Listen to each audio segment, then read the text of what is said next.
Assalamu alaikum.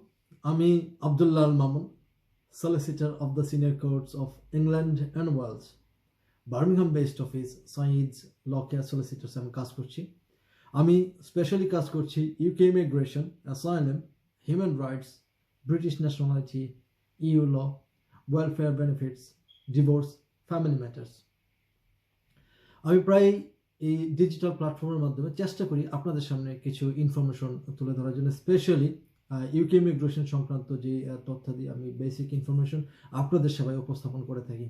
তো আজকে আমি আপনাদের সামনে কিছু ইনফরমেশন তুলে ধরবো। সেটা হলো যে রিসেন্টলি ইউরোপ থেকে যারা যুক্তরাজ্যে বসবাস করার জন্য আসছেন, ইউরোপিয়ান সিটিজেন, তাদের অনেকেরই কোয়েশ্চেন হয় যে ভাই আমি তো শেষ দিকে আসছি, এখন কি আমি এখানে সেটেল হতে পারবো কিনা, আমি এখন আসছি, আমি কি বেনিফিটের জন্য অ্যাপ্লিকেশন করতে পারবো কিনা, আমি এখন আসছি, আমি আমার হাতে তেমন কোনো ডকুমেন্টস নেই, আমি প্রি সেটেল স্টেটাসের জন্য অ্যাপ্লিকেশন করতে পারবো কিনা, কতদিন হাতে সময় আছে, প্রি সেটেল স্টেটাসের জন্য অ্যাপ্লিকেশন করতে গেলে আমার কী কী ধরনের ডকুমেন্টস প্রয়োজন হতে পারে।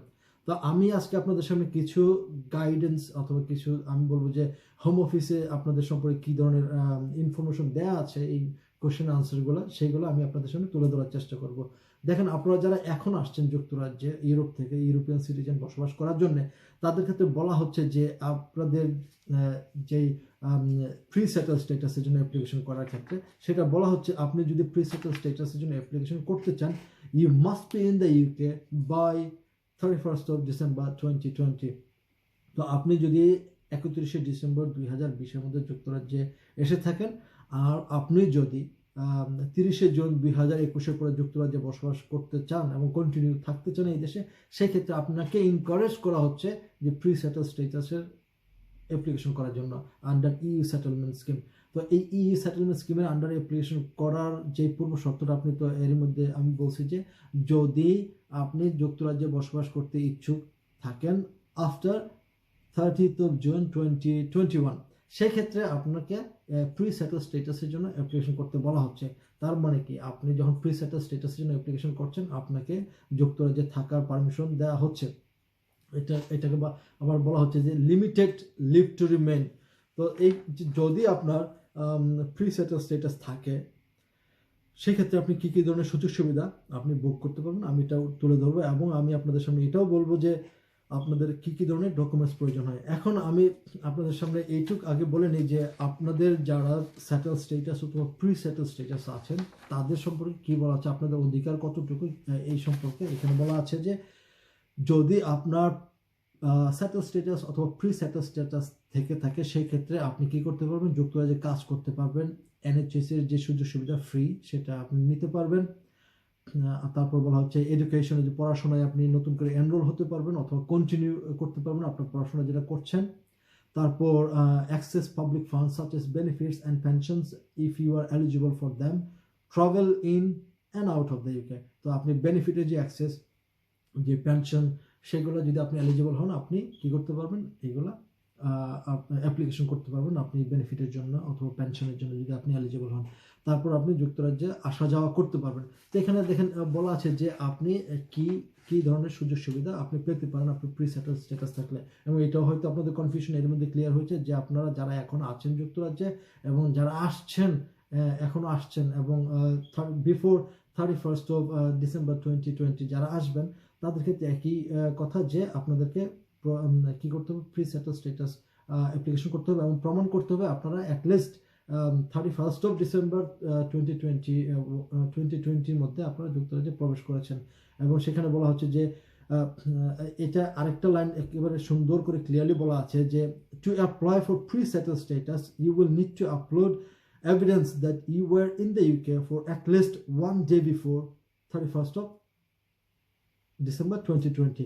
বলা হচ্ছে যে আপনি প্রি সেটেল স্টেটাসের জন্য অ্যাপ্লিকেশন করতে গেলে আপনাকে কী করতে হবে, একটা ডকুমেন্টস, একটা আপলোড, যে প্রমাণ আপনাকে তাদেরকে শো করতে হবে, আপলোড করতে হবে। আপলোড হলো যে অনলাইনে সিস্টেমের মাধ্যমে আপনি হোম অফিসের যে যখন অ্যাপ্লাই করবেন প্রি সেটেল স্টেটাস, তখন সেখানে আপনাকে ডকুমেন্টস একটা প্রোভাইড করতে হবে, যেই ডকুমেন্টস প্রমাণ করবে যে আপনি যুক্তরাজ্যে একদিন আগে হলেও, মানে বিফোর 31st of December 2020, আপনি অ্যাটলিস্ট এ ডে বিফোর, মানে একদিন আগে হলেও আপনি যুক্তরাজ্যে প্রবেশ করেছেন, সেই প্রমাণটা আপনাকে দেখাতে হবে, এবং সেই প্রমাণ আপনি কিভাবে দেখাবেন সেই বিষয়ে কিছু গাইডেন্স বলা আছে, এবং কী কী ধরনের ডকুমেন্টস আপনি প্রোভাইড করতে পারেন সেটাও এই হোম অফিসের ওয়েব পেজে উল্লেখ করা আছে বিস্তারিত।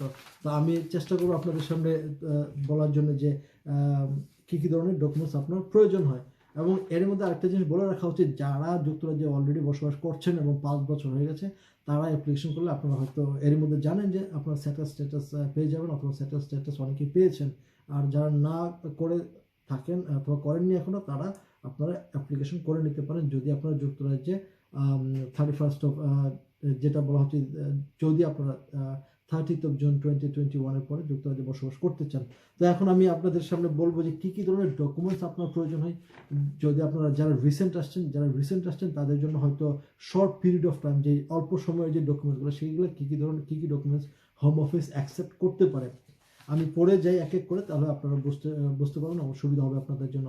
বলা হচ্ছে bank statement showing receive or spending in the UK, যে আপনার ব্যাংক স্টেটমেন্ট যদি আপনি দেখাতে পারেন, যে ব্যাংক স্টেটমেন্ট প্রুফ করবে যে আপনি যুক্তরাজ্যে খরচ করছেন অথবা টাকা রিসিভ করতেছেন।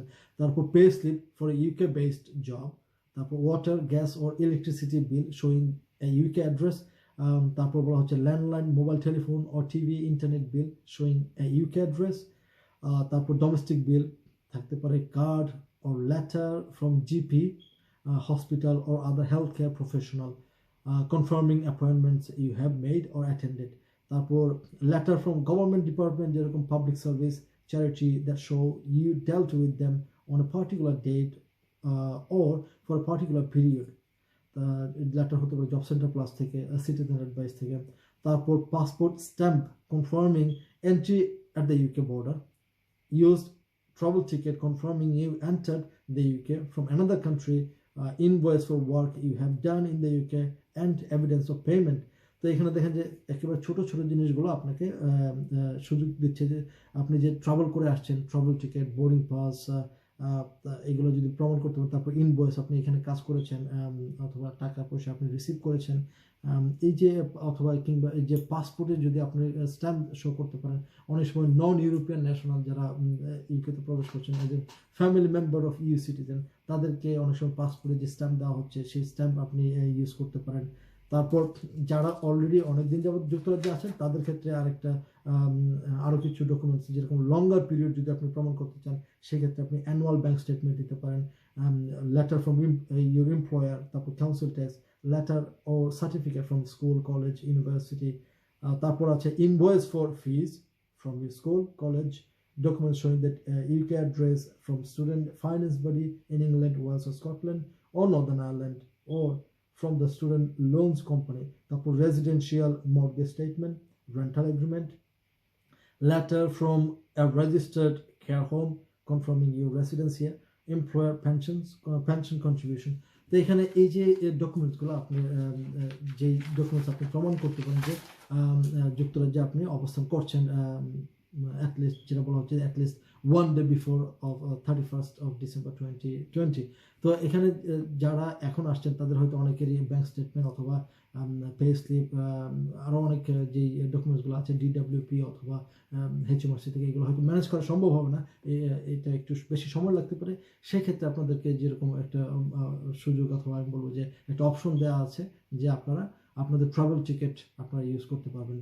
তো আজকে আপনাদের জন্য এতটুকু ছিল।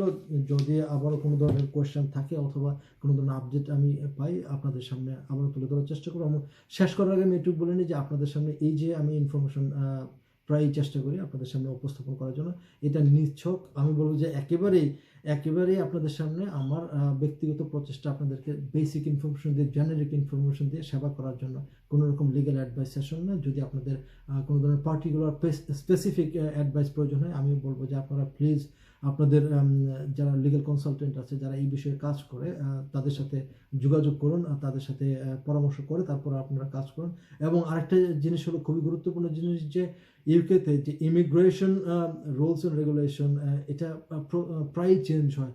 তো যখন আপনারা কোনো রকম বড় ধরনের স্টেপ নেবেন, কোনো কাজ করতে চাইবেন, আপনারা অবশ্যই আপনাদের অ্যাডভাইজারদের সাথে কথা বলবেন, অথবা ইউকে হোম অফিসের ওয়েব পেজে দেখে বিস্তারিত জেনে শুনে তারপর আপনারা কাজ করবেন।